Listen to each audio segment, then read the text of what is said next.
and welcome to The Motivating Force. Joining me today we have Josue, a aspiring Marine Corps officer who is finishing up ROTC and his bachelor's in criminal justice. And myself, Justin, a motivational speaker who is more than happy to share all of our wonderful ideas with you guys. Today, we're going to be talking about something that is really going to hit home with a lot of people. I personally experienced it this month, as ironic as it is for our job here at the show, isn't it? Yeah, but I guess we get to speak from personal experience, which helps drive that point that we're trying to preach to everybody. Yeah. So what we're talking about today is we're talking about getting out of a rut. We know with New Year's resolutions and all this motivation going around, inevitably you're going to try to make some goals and try to accomplish some things in life that, let's be honest here, you're going to fall short of some of those goals that you do make for yourself. And it can really, demotivate you. It can really burn out that flame and just slow you down. And sometimes it can even completely just reset you. You can completely forget about what you were trying to accomplish in the first place. So today we're talking about ways to get out of that, ways to prevent that. And I'm looking forward to the conversation. Well, yeah, I also wanted to touch on what could come from this slump or this rut that you get put into. Because when we're talking mental health, this could also lead down dangerous mental health issues for you. And if it goes on for too long, or depending on what started that rut, it could lead to depression. And we all know how touchy of a subject that is and how important it is to act upon it. So those are some points that I wanted to touch up once we get down there. But first off, when we're talking about getting in that mental rut, the first thing I think about doing is you just have to accept it. You have to acknowledge that you're in a rut, that something's happening, that you're slowed down, you're not feeling well about it. Just accept the situation and then start identifying the cause. What started it? Retrace those footsteps. Go back. When did you start feeling wrong? In your example, what did you do when it first started? Yeah, so for me, I guess it would be, we were going to go headfirst into carnivore diet again, getting back into things here, especially January being World Carnivore Month. It's this is going to be perfect. We're going to go through a strong month. We're going to be able to create content for all of our viewers here and get them to explore this world of carnivore. And as you guys know, right, we don't have any videos on that yet, do we? And ultimately, I just haven't been back on it. Now we're already looking at the end of January. Yeah, so when you're looking back at it now, hindsight, does that tell you that, I don't know, is it just because you didn't start it when you wanted to that puts you into that rut? Well, there's opposing factors there, right? So for work, my work situation changed. Okay. And that's going to, of course, add some stress. Stress brings sugar, right? So, I'd kind of want to snack on a couple things. And, of course, it always starts off small. And then the mindset is, oh, well, okay, I've had this snack or I've had this drink today. We're not really doing carnivore. So for dinner, it's going to be okay. We're going to eat, some fried rice and whatnot. Yeah.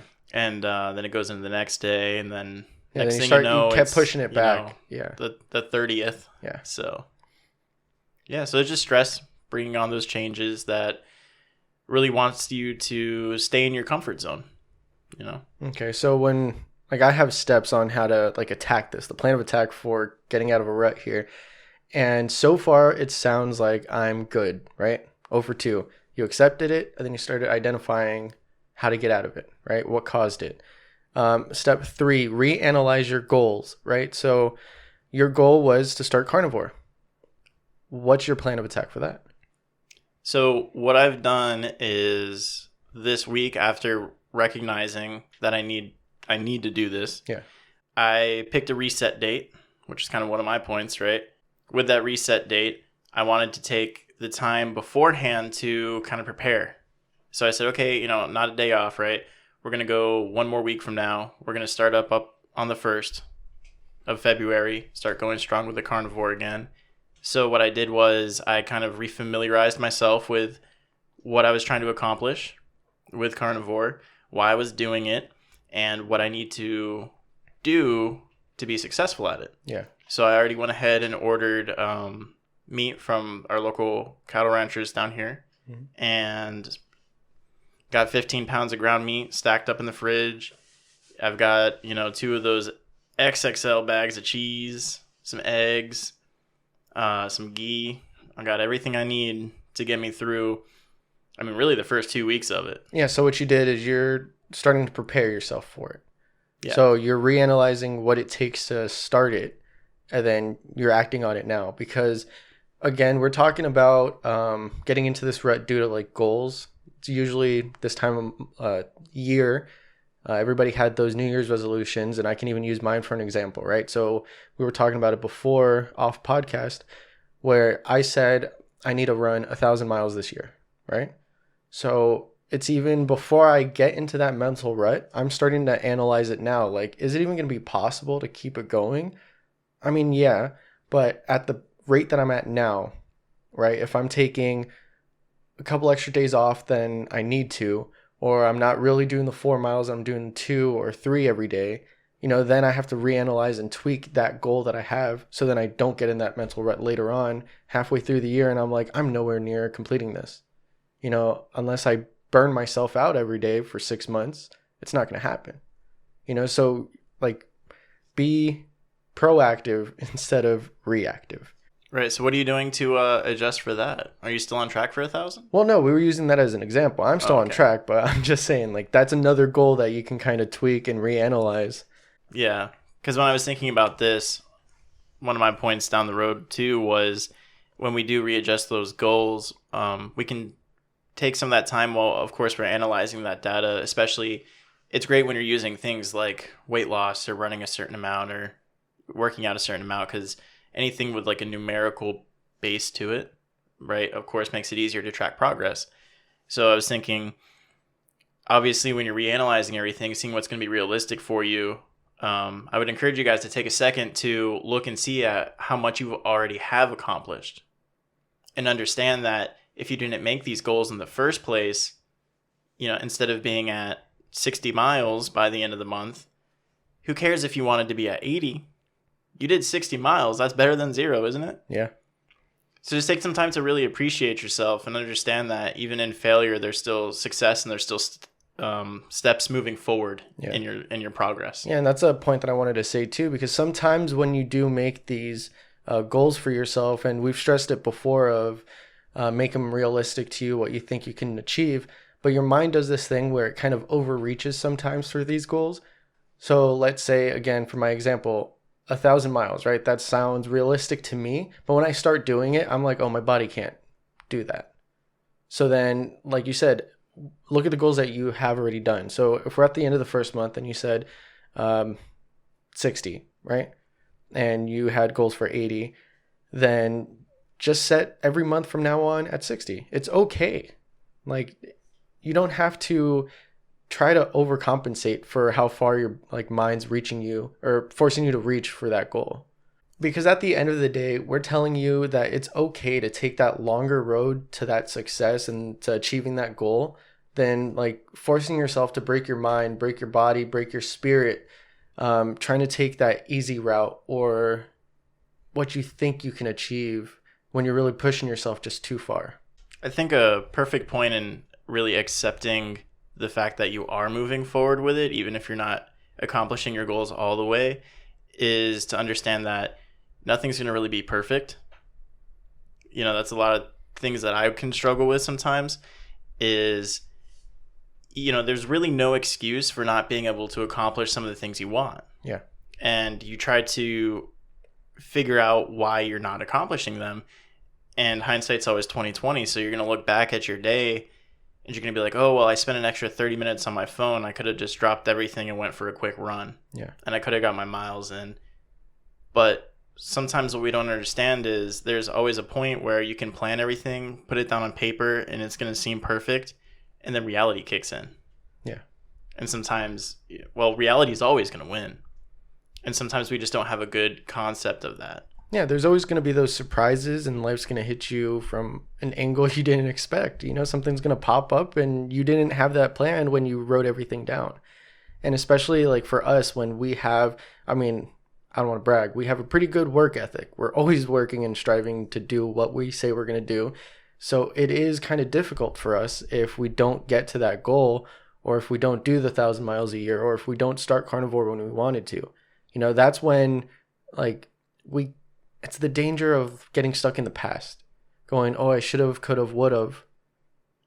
But you can't get into that mindset, because that perfectionism that we were just talking about, I put it down like it's the breaker of spirits. Because if you're trying to like get it perfect, you're never going to do that. There's definitely a lot of ways in how you can prepare and set up your goals, and especially when it comes time to like readjust your goals, that you can take into account that lack of perfection. Because don't look at the failure for that first goal that you didn't reach as like the ultimatum. Look at that as kind of the test run. Yeah. Like you said, okay, so we know that we didn't hit the 80 miles. So we did hit 60. What can we do to make sure that we do that consistently? Yeah. And then you just take those smaller steps forward with it. And then that's kind of a way you can kind of prevent that perfectionism, is already accounting for the error. So then when the error happens, you're like, it's all part of the plan. It's perfect. Yeah. You kind of accept that negativity that's going to come. Yeah. And that's something we've talked about like tweaking your goals. So once you achieve a goal, you kind of make it bigger or whatever. That first goal that you set, oftentimes it's that overreach that you have, that overconfidence of, yeah, I can do this. I've never gone to the gym before, but I can go to the gym 5 days a week. You know what I'm saying? So if you're only going 2 to 3 times a week, okay, tweak it down to that, right? And then once you're saying that that's able to be consistent, then you modify the goal, and then 4 days, 5 days. You up the goal after you see progress being made. Yeah. Don't get all sad or like down in the slump about it because you're not making that overreach goal that you initially had. I like that you said that. It's kind of like a test run. It's how we talked about before on a previous episode, where especially if we use like dieting as an example here, because we know that's a big one for people when they're trying to accomplish something. A lot of times it involves diets. The error that you account for is by allowing that cheat meal. This is just a great example there of like giving yourself that break almost, because we have to remember to not like punish ourselves with things. If you have a goal you're trying to accomplish, you can't do that by punishing yourself. I mean, that takes a very, unique person to be like, I'm going to go on a diet because I'm fat and I'm lazy and I'm dumb and I'm going to fix that. Yeah. If you go in it with that mindset, you're not fixing anything. It's not going to happen. You can't beat yourself up over it. You go in it with the mindset of, okay, I'm going to do all this dieting. I'm going to do it right. I'm going to lose this much weight. And then, on Sundays, I'm going to sit down. I'm going to have a big dinner. I'm going to have my favorite meal. Hell, even go out there and I'm going to go get McDonald's once a week. And I'm just going to order what I want. I'm going to get the cravings done and out the way. It doesn't matter if I lost weight, gained weight that week. As long as I'm consistent with my diet, I'll give myself that cheat meal, because you can't punish yourself when you're trying to accomplish these goals. You have to have rewards along the way. It's really important to still take care of yourself when you're trying to improve yourself. I think people forget that a lot. Yeah. And if you think we have the same notes, we don't, because that's actually my step number 6, is to remember self-care. You're going to want to make that time for yourself, even like you said, the cheat meals or something to give you that break from working so hard. Because if you do have these goals, as little as they may seem, you're still working hard for it. You're making progress and living a more structured life. You're setting goals and you're achieving them, and we're proud of you. But remember to make time for yourself, make time to rest. Sleep is important. Make time to get away from distractions and disconnect, like we were talking about in the mental detox episode that we throw out on Sunday. That's very crucial on this path to achieving your goals, is to make time to focus on yourself. You don't want to overwork yourself and get too stressed out, as what happened to you. Yeah. And you definitely. can speak. Yeah. I would rather you maybe take 2 days off. Take the whole weekend off and just focus on yourself, then get back on track. But you just can't take too long of a period. You have to keep the goal rolling. Yeah. I think what I did was to help get out of that rut, right, as we get more towards that, instead of just more of the acceptance part here, was I realized everything I accomplished in other areas aside from my goals. So I didn't get to do carnivore, but I still managed to accomplish a lot of other things I wanted to get done. So maybe you can't accomplish everything, but don't forget about the things that you do. When you check it off the list, don't check it off and forget about it. Remember that it's there. Remember that you accomplished it, even if it's kind of unrelated to your main goal or the thing you really wanted to do the most, because everything is still a step forward. But talking about picking yourself up, we talked about doing those resets, having those planned days off, just really kind of moving forward with everything.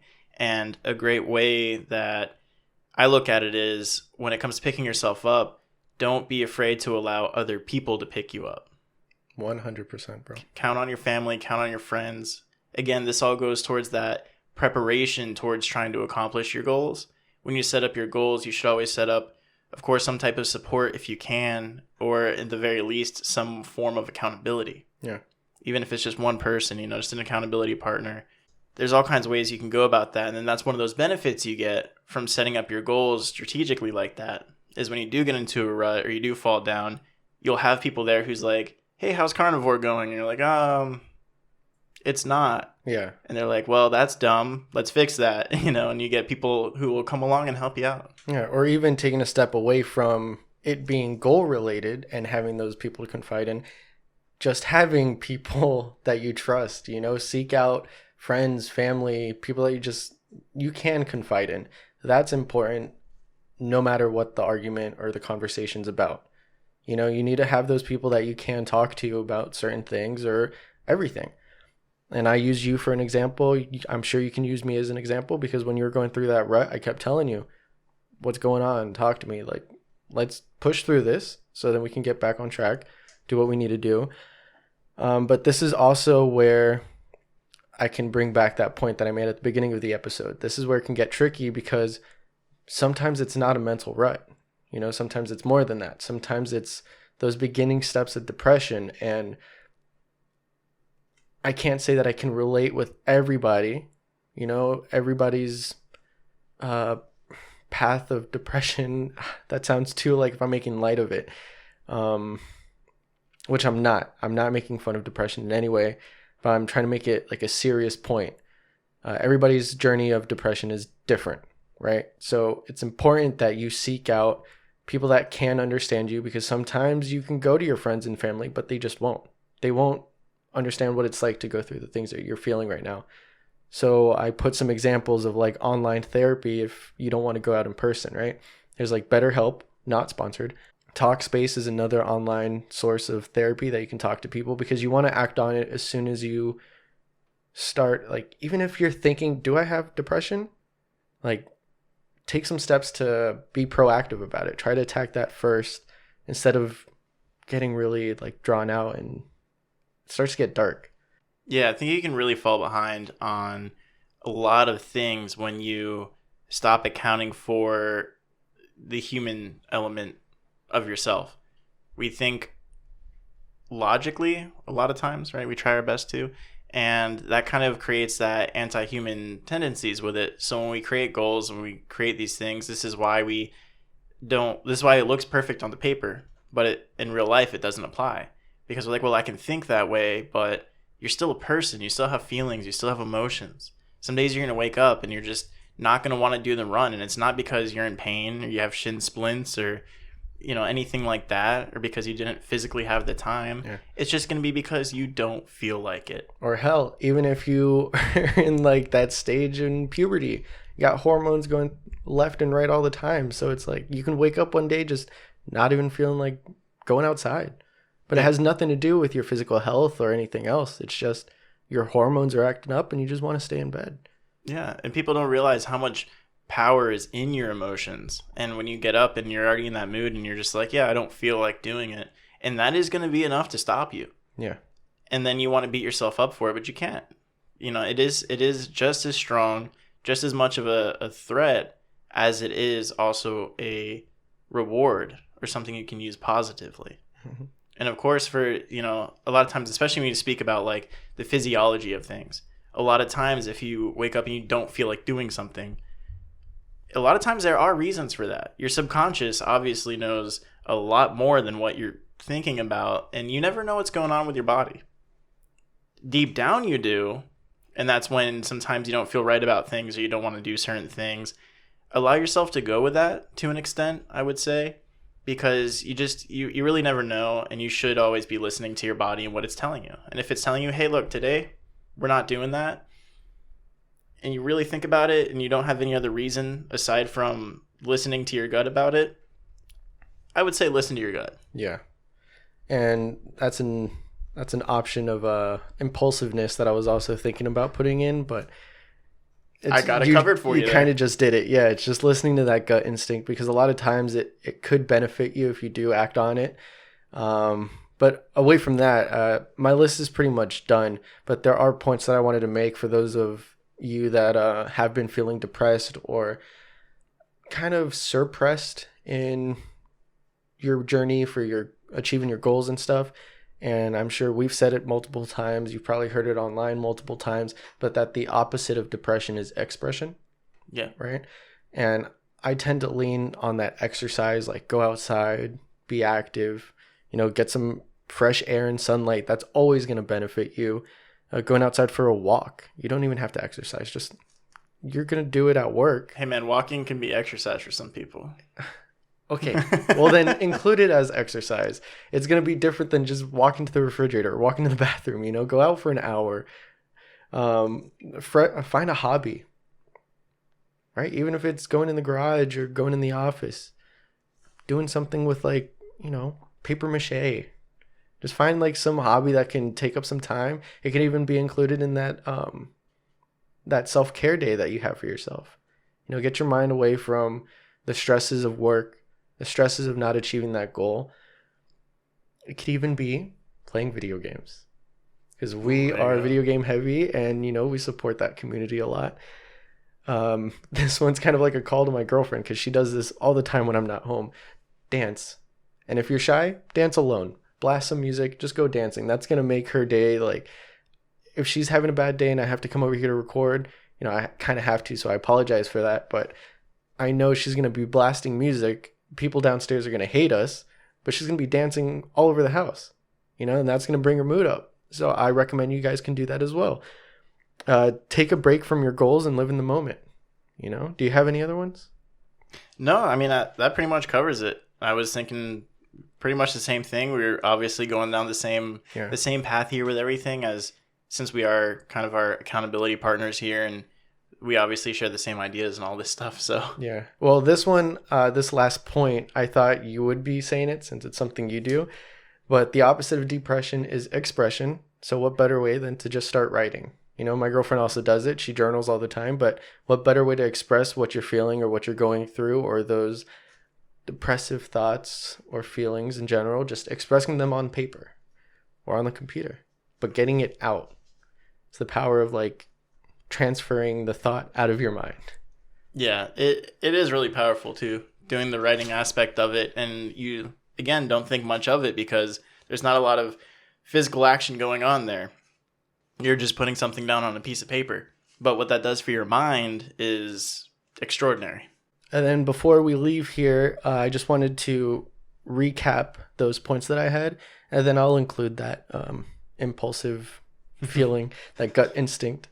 So to get out of that mental rut for yourself, we have that plan of action here, and it's 1, accept the situation. 2, identify the cause of that mental rut. 3, reanalyze the goals that's causing this. 4, be okay with making changes. 5, nothing will be perfect, so don't get caught up in that perfectionism. 6, remember to have self-care, so take that day for yourself if you need to, or whatever little thing you need to do to make yourself feel better. And then 7, get help and find support. Find people that you can confide in, because this is probably the most important part. And then 8, gut instinct. And the opposite of depression is expression. So if you can express your love for us, hit that like button and hit that subscribe button if you haven't done so already. We would also greatly appreciate it if you share this video with your friends and family. Also try to get that message across to them that it's okay to have people to confide in and to express these feelings with. Yeah, it's great. We hit a little small milestone as well. We got our 50 subscribers. So that's awesome. Thank you guys very much for that as well. Yeah, and for having more than 50 subscribers, we actually have a lot more followers on Facebook and on our Instagram. So be sure to head over there. The links are down below. We love interacting with our community. You can always leave us a message, personal or public. You just put it out there. We're more than happy to reply to anybody. I was actually pretty excited last week when we promoted one of the reels. We got a couple comments on there, and I was so thrilled to sit there and be able to reply to them. I think I spent more time coming up with that reply than I did coming up with some of the things we talk about here. Yeah. And speaking of that, feel free to also pitch some ideas that you guys are interested in or you want to hear us give our opinions on. So with that, new episodes come out Mondays and Wednesdays and sometimes Sunday. And until Wednesday, go on and get